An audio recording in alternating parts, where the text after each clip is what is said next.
What's up, y'all? This is Hussein Nasser from IGeometry, and we are back, guys. We're back with this series finally. So, I took a break from ArcGIS development for a while, as most of you have noticed, and went on a spree to to to actually did an object-oriented programming series that you guys can find in my channel. So the reason I did that is that I just felt that while writing the code for our ArcGIS add-in, I started to talk about concept that I just took I just took it for granted that everybody who's watching this know it, right? So I just feel, I felt awful. So I had to explain it, but I don't have time to explain concept about classes, properties, inheritance, and all these kind of cool things in this series because this is not where it belongs. So I started a new series for beginners who have interest in object programming in general and specifically object oriented programming. So go check that out if you guys are interested. And I recorded about 10 episodes there. So yeah, so it took around 10 weeks to do exactly because I only have time to record one episode a week. So yeah, 10 weeks, 10 episodes. Go check it out, guys. I had to stop it because I have to eventually come back here, guys, and continue this series of C Sharp with ArcGIS add-ins, and you guys have been asking me to continue this, to resume this, so there you go, guys. So we're resuming this. So let's catch up. What are we doing here? All right. Remember we had an application. So this series is about a company which is actually a failing telecom company that went bad and broke, and we are their hope back into business by doing some sort of a system on top of it on GIS to do all kind of uh, to to technically fix a lot of their problems, see why the customers are moving from their company to other providers, right? So this is one problem. Another problem, their coverage, their yeah, their signal coverage and 4G and 3G LTE. So they are not managing this very well. So we wanted to use GIS to solve their problem, and we actually did quite quite a work. Not as much as I would expect, but let's just go ahead and open the map document that we designed in this previous 6 episodes and show you what we have done. All right, so we have we have done a database for them. So we took the requirements, and the requirements somewhere here. Yeah, there you go. Phonetics story. So Vonada is a telecom company that provides cell internet services. Vonada has been suffering from bad customer reviews regarding poor services, despite constantly adding new towers to increase coverage. Cell reception did not get any better. So that was the key why we are doing this software, piece of software. We're writing them in order to increase their coverage efficiently, you know. And instead of just adding random towers, we want to position their towers in a very optimal location. Wait, are we recording? Yes. So we want to position their towers optimally so they gain the maximum coverage, and that's why we are writing this software. So we designed a software, I mean, a map for them, and that was like 6 episodes ago, and we had a class diagram to explain all these things, you know. This is what classes we managed to develop, and we had an ER diagram. I don't know if we had an ER diagram or not. Yeah, we did. I'm sorry, guys. I've just been so long, so I kind of forgot. So I have to come up with these things. All right, so we have three tables only. Technically, this is a feature class which has a point, and that's the tower feature class. So we have a tower feature class, which store obviously the towers, and they have a location, so it's a point feature class. And we have tower logs. This record every connection made to that tower. So if you open your phone and you get a signal, you are currently connected to a particular tower in your area, right? So that tower has a log of who connected on which time on which date, and we're gonna simulate that. All right, so we want to keep that log. This table will grow very large, and we want to mine that data for useful things, right? So we can ask cool questions like, for example, if someone was missing and we can get their IMEI phone number. I still don't know what that stands for. All right, so this is like an international ID of your phone. Every phone has like a unique ID. So if someone the same was missing, and you can just put their IMEI there, and we're gonna find which tower was they connected to last, right? So this is a really cool thing, as I imagine. All right, so we have a lot of uh, some we have a lot of applications to do. You know, by application I don't mean actual software, but actual application of this requirements. All right, so we have this. We've been there. We built the AR diagram. We built the what's this Picasso? That is a Picasso. All right, some sort of. I bet we explained something there, but I don't get it. But you see the point, right, guys? So I came after 10 weeks back to this episode. I swear to God, I didn't review anything today. I just literally opened this and I start recording. I just open and I'm start talking to you guys. So the reason I'm doing this is because this is this is what really happens in real world when you're working on projects, right? So if you get handed a new project, you expect some sort of hand over, right? Someone who should explain things to you. Well, guess what? If I didn't do these things, if I didn't have an AR diagram to explain what are my tables, I would be very lost, right? If I didn't have a story, by the way, I wrote this, right? This is there was there. I guarantee you can never find this anywhere, right? So I made this up, right? So I sat and wrote the story before I started this series, and I wanted to make this series as an example based, real life example based series. That's why I'm doing this. All right, and this is came from my experience working with real life projects with GIS. All right, guys. So what do we have here?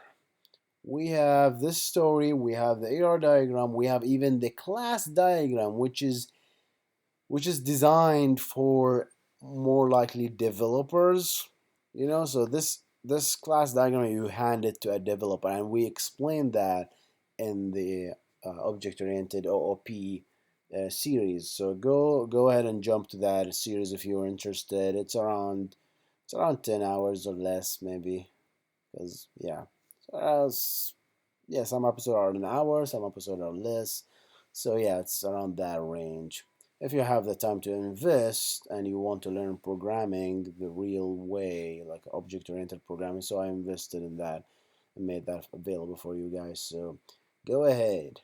All right, so obviously we did a lot of work here, right? So we compiled the classes here, and we even wrote the methods. So for example, we have a tower manager which initiate towers. We get it is responsible to get you tower objects, right? So you can find dead areas, get nearest towers. That's really cool. Right? Get nearest tower, just that method. What do you expect this method to accept, right? So what method, this method should accept something. So this is not a complete diagram, but I can start working on this, right? So my my intention here is to start filling these methods and start coding them, right? So in real world, you can actually hand this to a developer and he can start working. More cool though, you can hand this to multiple developers and they can work in parallel. Like you can give this, for example, like this can be finished very quickly, right? So you can give this to multiple developers, say, hey, you work on this function, you work on this function, you work on this function, and if you are in a source control environment like GitHub or uh, Team Foundation server or whatever. So you can have multiple developers working and fixing this for you, right? So more developers, more work can be done quickly. And of course, there are dependencies like who can for work first, but they will always figure it out, right? So we can talk about this in a different episode if you are interested, of course. If you do, just shoot me a comment down below. We're gonna talk about it. All right. So, what do we want to work on today? This is our ArcGIS 10.3 as we discussed. And we want to talk about, this is our tool, that's a very ugly tool by the way.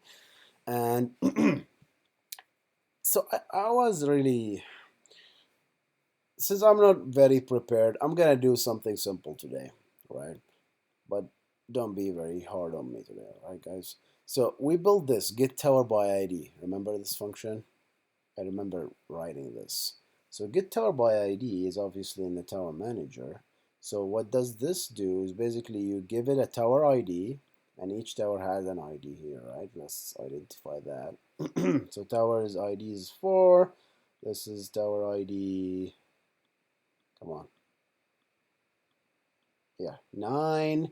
And it has tower type B. And we built a function here that when you click on the map, it brings you the information of the tower. So what's the tower type, what's the network band, and that's it. Nothing more, right? So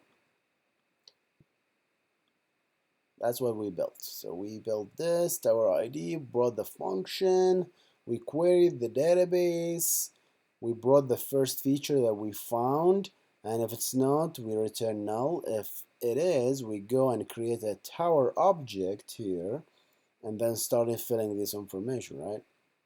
So we get the feature, get the value, and then read the fields, right? All right, so this is what we want to do next. We want to explain or we want to show more information. So remember the tower type, when we say tower type A, right, or tower type B, for example, what does that mean, right? So let's go to sources here.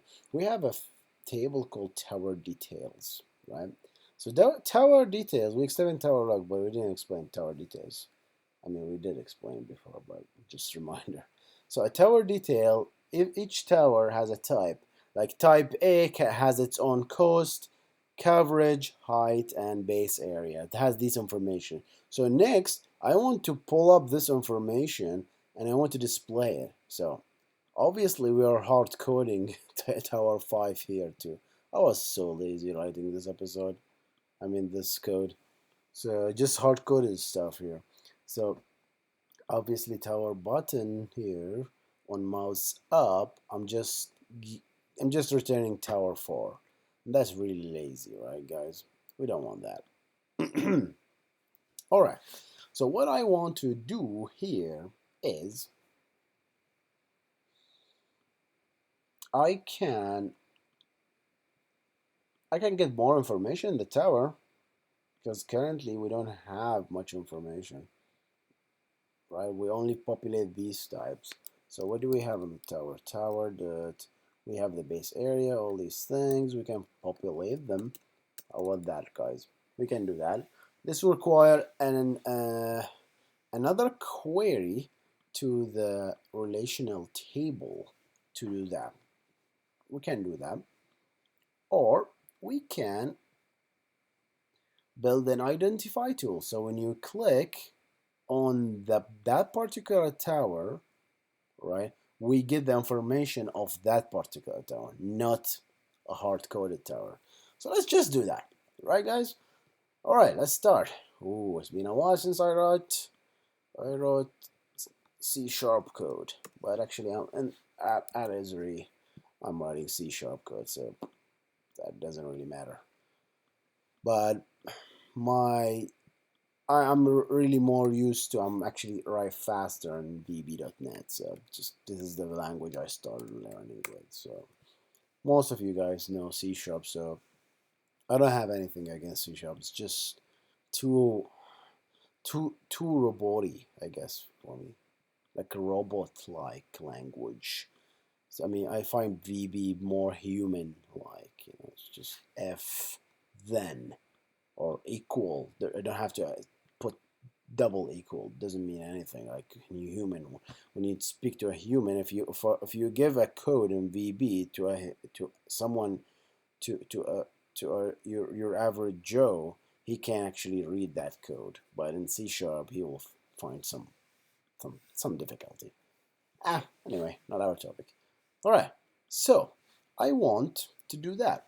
I want when I click. Where is that button? When I click, I want to identify that tower, right? So how can I do that? So what do we do here? So in ArcGIS Addins, you get the argument. An argument you have X and Y, and that will be really enough to get the point from which you clicked. All right. So do we have a function that gives us the nearby towers for a given point? Well, we don't here, but in our design we actually do, right? We have a function called get nearest towers.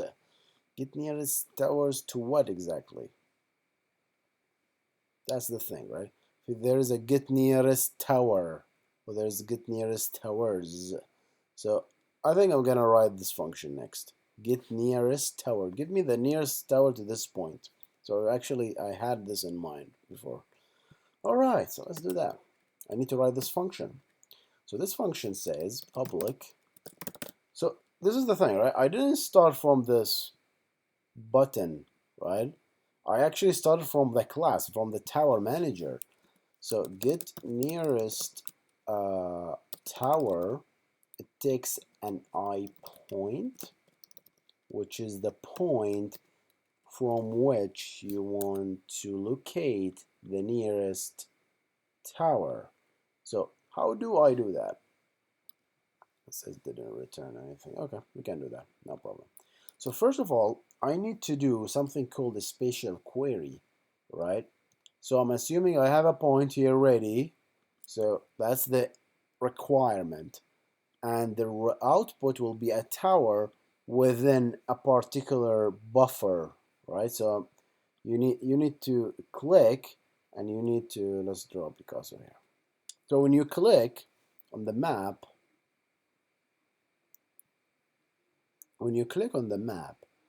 all right, what you click is actually just a point, right? Where's a good damn point? No point. Okay, this. So when you click, there is a little point here. So if I just did a spatial query on a point, I should be 100% accurate that my point laid exactly on that particular tower feature, which is, I guarantee you, impossible. You can't just hit that. So that's why we do a little trick called a buffer. And that buffer is just some sort of a circle that you draw on top of the point that you clicked on. That's a perfect circle right there. Look at that. Look at that circle, man. And then you specify a radius. The point is not even in the center. dude. All right, so this is the radius, okay? And this is like, oh my god, that's so small.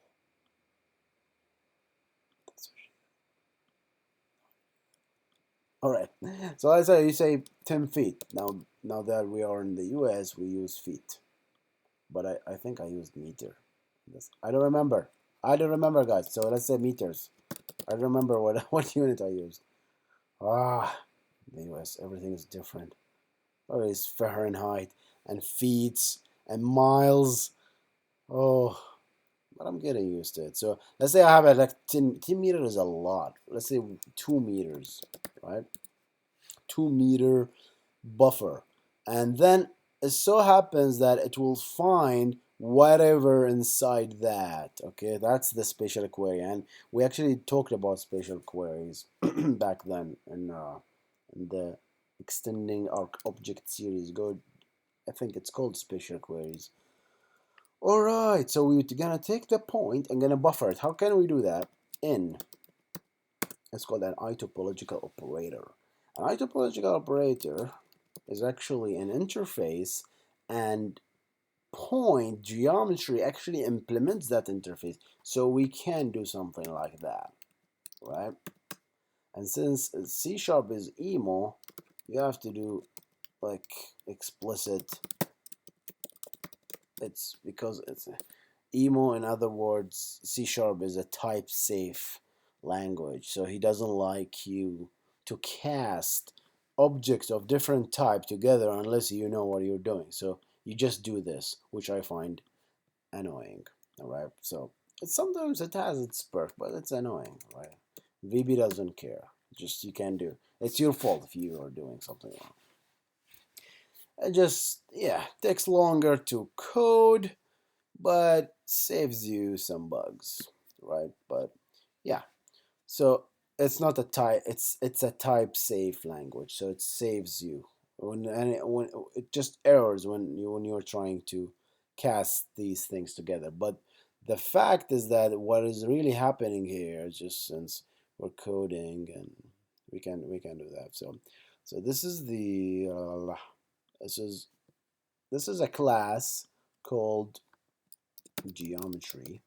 Whoa. Or maybe it's called point, I think. But it's actually hidden, right? By hidden, I mean it's protected. So you cannot actually say, or maybe you can, I don't remember. So you can create a new point, right? But this point class is actually implementing a lot of interfaces. It's called co-creatable class. So co-creatable point class is actually implementing iPoint, and it's also implementing IGeometry, of course. Hey, that's our channel name. And it's also implementing topological operator, right? A lot of interfaces. I explain interfaces in details in that series as well. That's why I did that series, because I was talking about things that I feel that a lot of people don't understand. So I thought, hey, why don't I do a series? So I went up, went dark, not dark within this context for. So talked about that and then came back. All right. So topological operator. So since both of them are implementing the same interface, you can actually just safely cast them together, right? So why are we doing this? Because topological operator has a function called buffer, and then you give it the distance, and this distance will obey or will follow whatever distance you are in where your geometry is on or created with, or the spatial reference on which your geometry is created on. And since our geometry is actually nothing but uh, it will be created using the this map, then it will have the spatial query, not spatial query, the spatial reference of this, which is the mediator. So whatever that is, right? It's meters. Linear unit is meters. So we're gonna use meters. And let's I'm just looking. So it's a meter. Okay, I'm gonna use meter. So if I said 2 meters here, then that point will be buffered by 2 meters. All right, and that output will be an IGeometry. It's no longer a point, guys. It's a buffered point. All right, and since it's a buffer point, it's actually a polygon. All right, and this polygon is a circle. Right, that's the polygon. All right, now we do a spatial query. How about that? I'm not gonna explain spatial query because we did. So if you have questions, please don't be don't hesitate to ask. All right, guys. P spatial filter, ps filter equal new spatial filter, and spatial filter actually implements iQuery filter, so I can cast them together. PS filter dot where close. Do I need a where close? No need. We just need the geometry. Geometry is equal b buffer geometry. Find me everything within this buffer, and the relational operator spatial relations is called is relation. Find me anything that intersect with this, right? Beautiful. And then, okay, this is my spatial filter. So when you query, what are you querying using this spatial filter? I'm querying the towers feature class. Where is the tower feature class? All right, so that's something we can enhance later, right? So this is how I open the tower feature class, right? So I'm gonna open it whenever I need it. There are perks for this. There are disadvantages or advantages for this.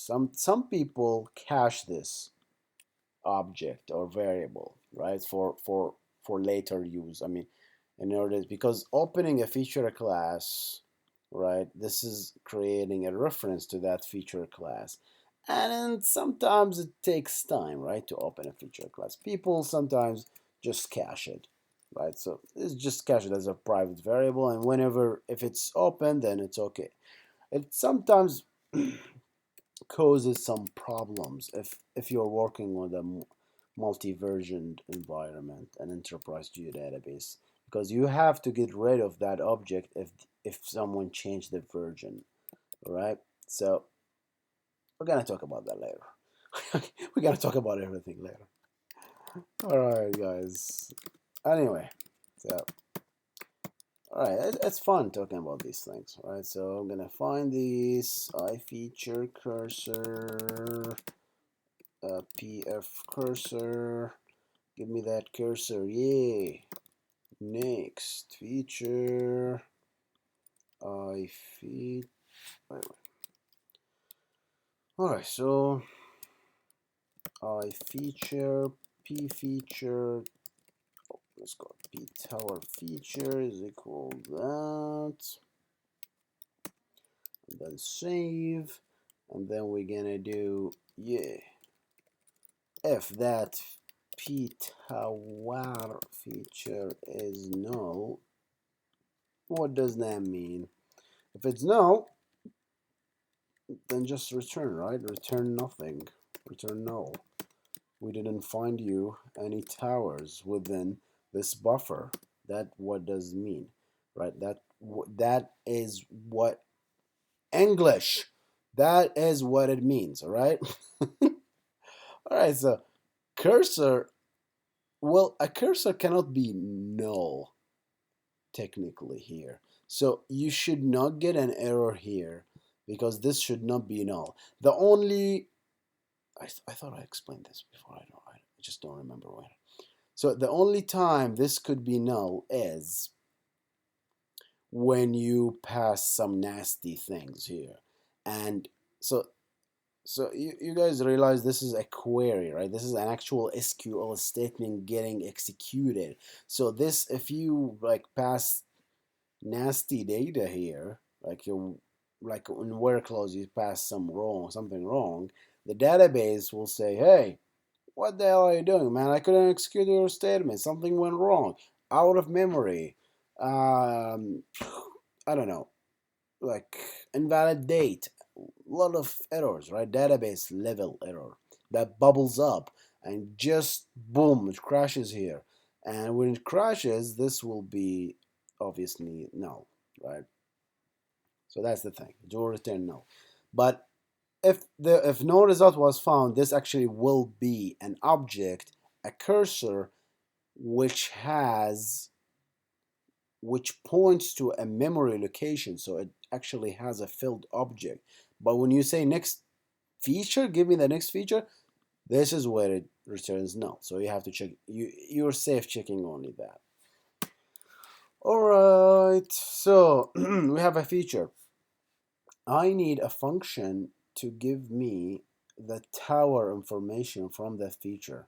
And I feel I have written that partially here, right? So here I have a feature ready, and I just filled it myself here, right? So I am going to write a function here now called public.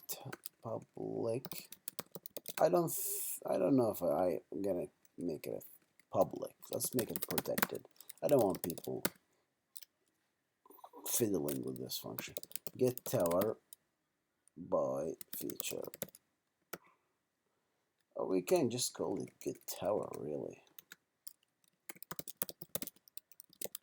So you give me a feature, and all it does, because I don't expect people to call this method and give it a feature. I mean, clients of my class will not have features. I don't know if they will, but we can discuss that later, right? That's all the decisions we have to make, guys, you know. There's always stuff. There is always some stuff. Control X, cut that, paste, return tower. Then we have a feature. Tower ID, what's that? Oh, yeah, we're gonna do the same thing. So, okay. The reason I'm making this is because I'm gonna reuse the same function, and I don't want to duplicate code. Go add, guys. Go add tower ID. Is it tower ID? I think it's tower ID. But I am skeptical. Tower ID it is, yeah. Let's go back. Now tower ID, we give me the ID, give me all this thing, and return it, right?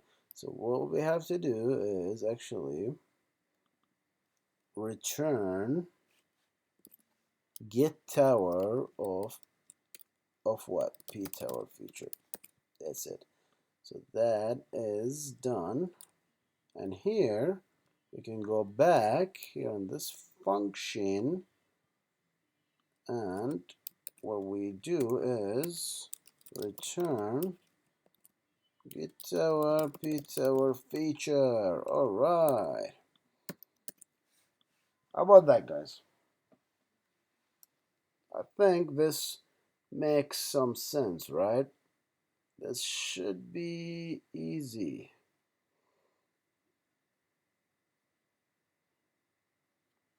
All right. Okay, so what this does is that basically once we have a feature, if it's not null, then I'm gonna send it here. So I don't send null features here, I control it.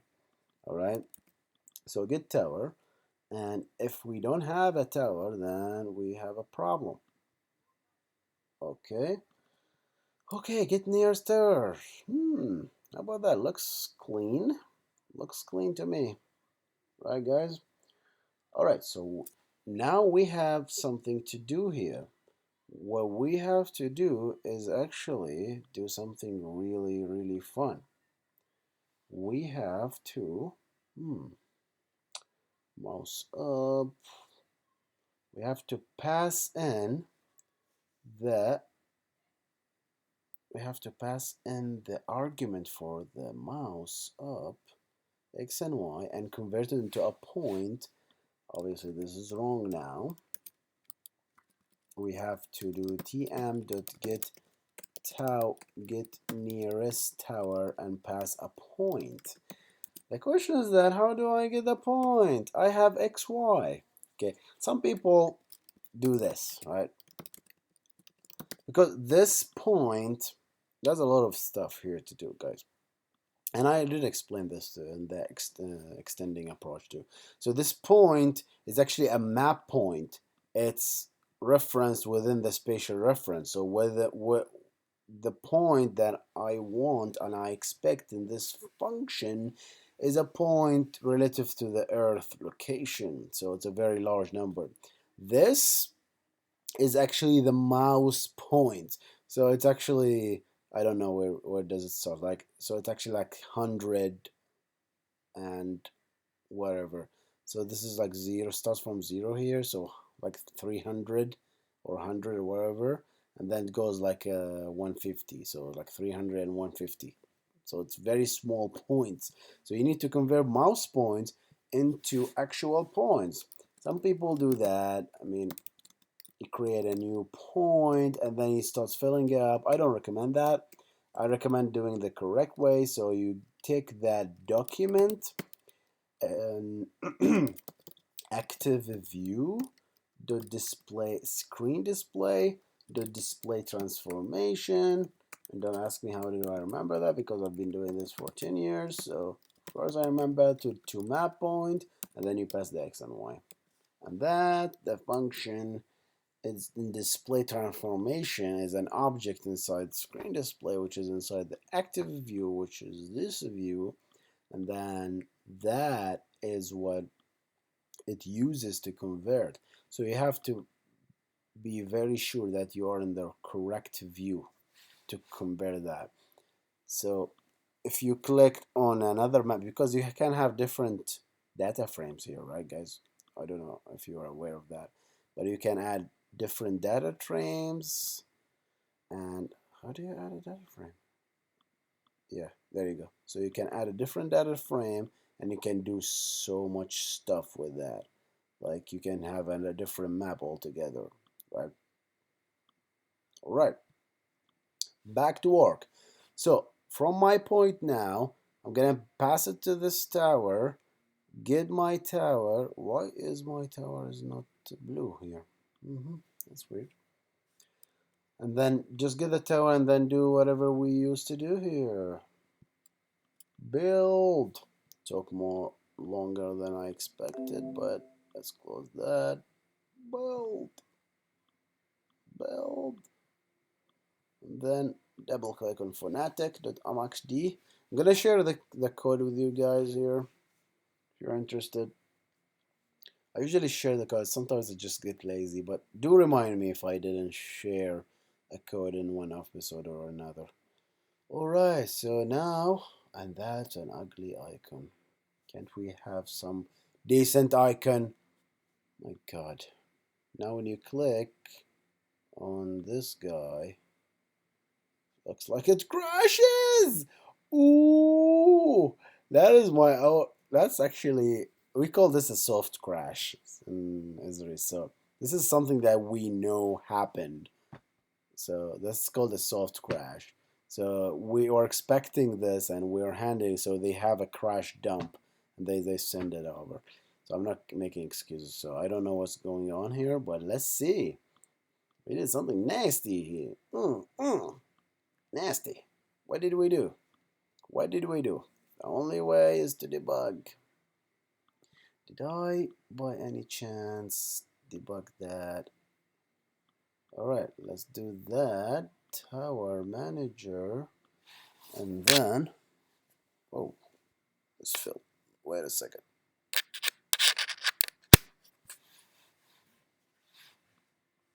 Alright, so we can debug.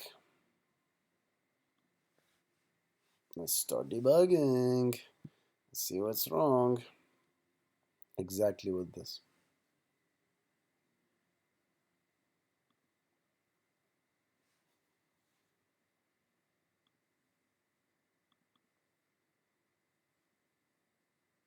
Alright.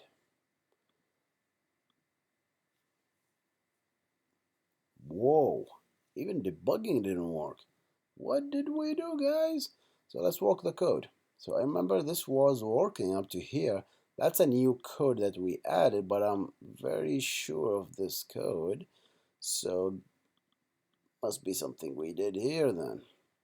So I'm casting the point to a topological operator. That's good too.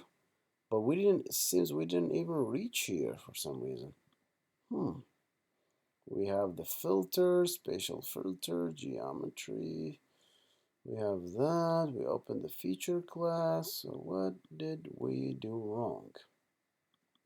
Guys, what did we do wrong?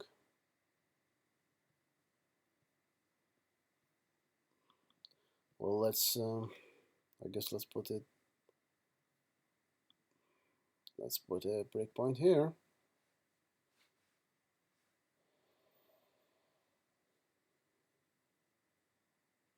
That's the first time I get a crash. That's really weird. I'm getting rusty. Whoa, whoa, that is serious, guys. That's serious. Son, what is up with you? He doesn't like it. Whoa. Oh, did I do something? We're getting the first layer. Wonder if it's in something has to do with the data frame that we did, but I don't think so. Some sort of a bug, but that's weird. Okay, so we open that. Start commenting things, I guess, until we find what's wrong. So MX document active, here the screen displayed a 2-map point. We pass the X and Y, and this returns a point. That's a point, that's correct. That's a point too. You pass that, but we didn't even get that to debug. So let's try to attach that process. I'm not gonna cut through this code, guys, because I want to actually. This is part of the debugging process that any developer faces while working like in real life projects, right? So this is something is happening and we need to figure out why. So obviously the only thing that we changed was this part of code, right? So and one of these codes caused the problem and we don't know which exactly. So it just crashes, but we don't know where. Could be here that this is the new function that we wrote. It returns it's a protected. I really doubt it, but start to make really weird things here, but yeah, what to do. So we have to that's a desperate move, by the way. So when you start sometimes when you're programming you start making all desperate moves. This is one of them, like desperate move. I know it, but let's see, what did we fuck up? I know that, and we can, for example, comment that out, right? And comment that out and see if we have a point. We have a point. As a message box.show. Right? We have a point. Okay. Build. Run. So once we have our point right, if we get this message, then we're good. If we didn't, then we have serious stuff.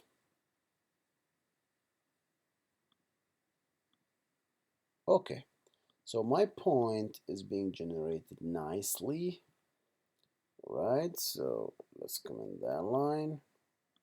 I don't know what's wrong with the debug. Sometimes just get weird. So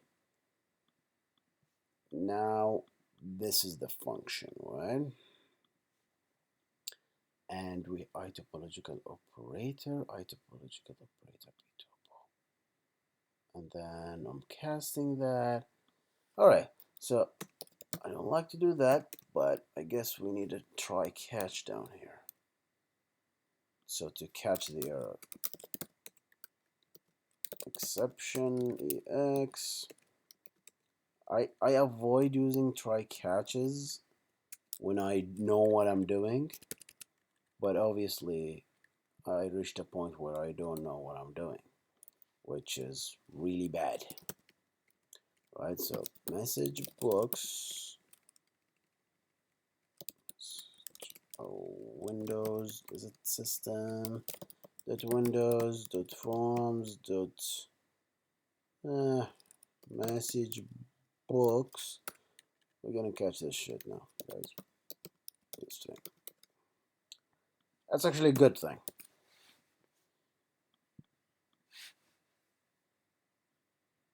Dot show emo. All right. So now, do I have an error? Where's the error? Where's the error? Oh, it doesn't return. Okay. Okay. Oh, I think I know. Yeah, hi guys, I'm sorry. So when we returned a tower, I just assumed that the tower actually exists. Sometimes you didn't click on it, right? So maybe you didn't click on the right location, or the buffer is too small. So if the tower is null, then just display a message say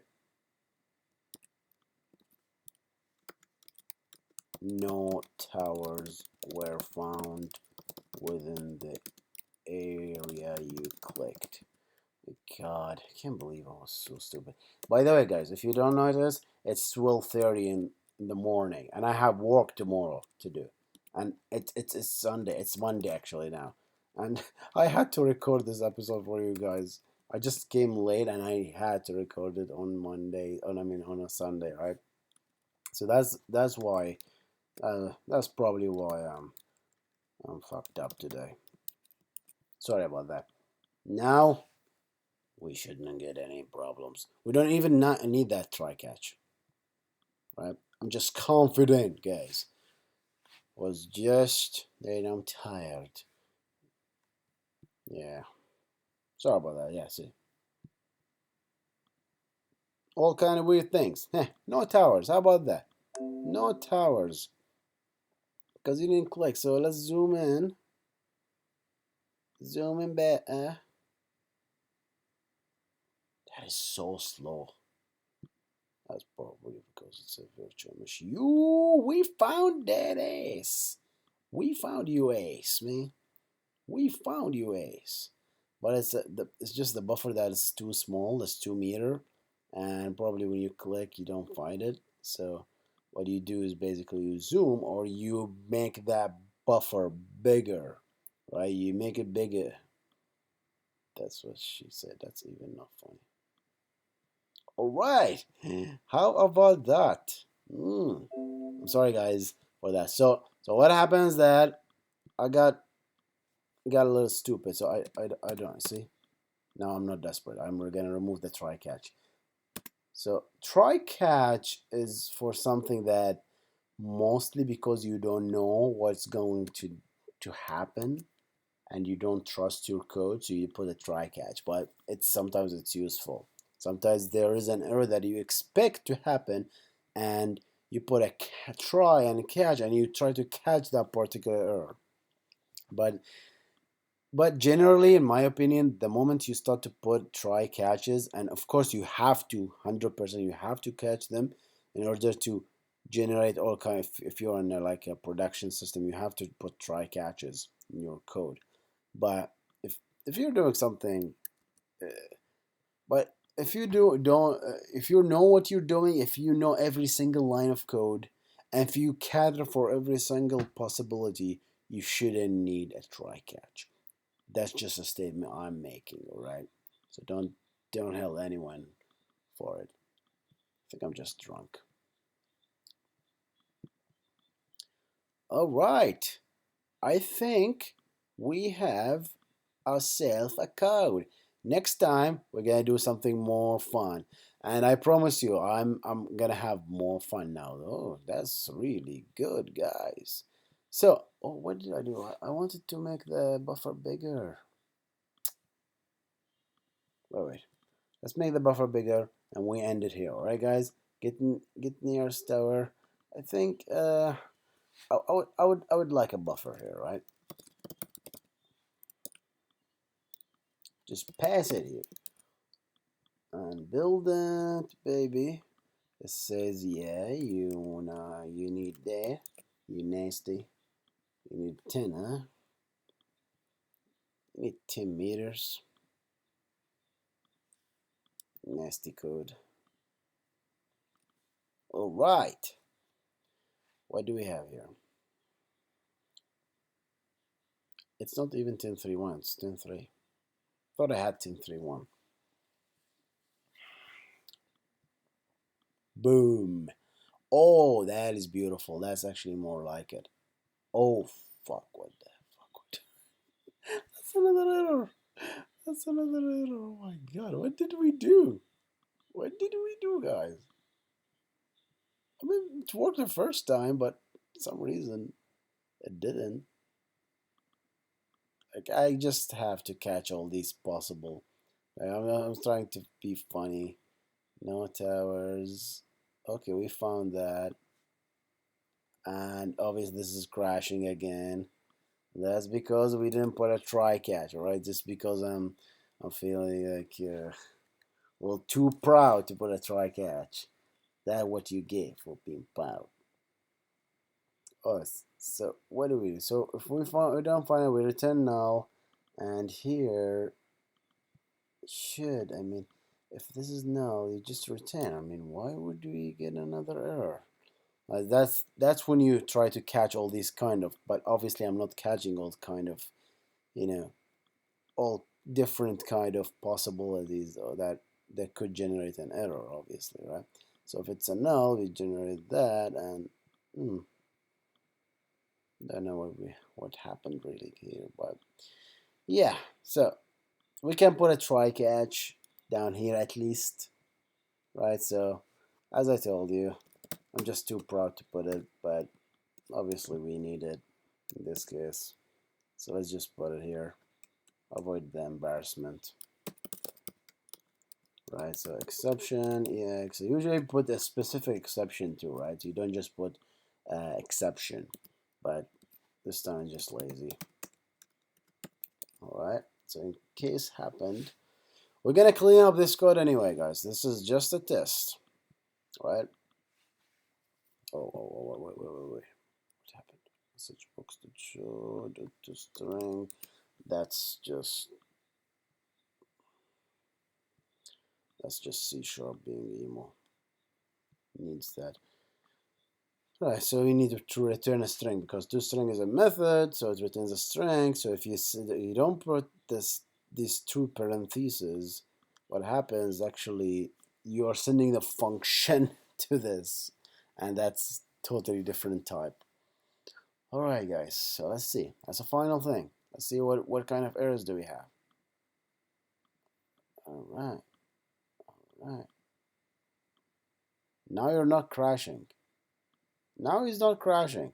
I want that crash. I want to see that crash. Now it's not crashing. Fuck. I don't know what happened. That's always, of course, typical software. By the way, whatever we're doing has nothing to do with ArcMap, right, guys? So what the crash, ArcMap is not responsible for it. It was our fault. So because we have an application built on top of ArcMap and we didn't handle things properly, so that's why we are getting this error. But seems to be for some reason we didn't compile it correctly. Now it's okay. I mean, it's not crashing anymore. So even if I clicked outside, I tried to crash it. You saw it, guys. But yeah, so if you have a software built on top of ArcMap just tries to delegate. ArcMap has his own try catch, and if the software doesn't handle it, he he displayed that particular message, which is we call a crash. But these are caused by applications within ArcMap, right, or ArcGIS in our case. All right, guys. So I think I'm gonna stop here, and we're gonna make this application very sexy in the coming episodes. So I don't know what I'm gonna call this episode, the names, but I'm gonna come up with names very shortly, guys. All right, guys. You stay awesome. I'm sorry if I'm really tired, but stay awesome. See you in the next one. Goodbye.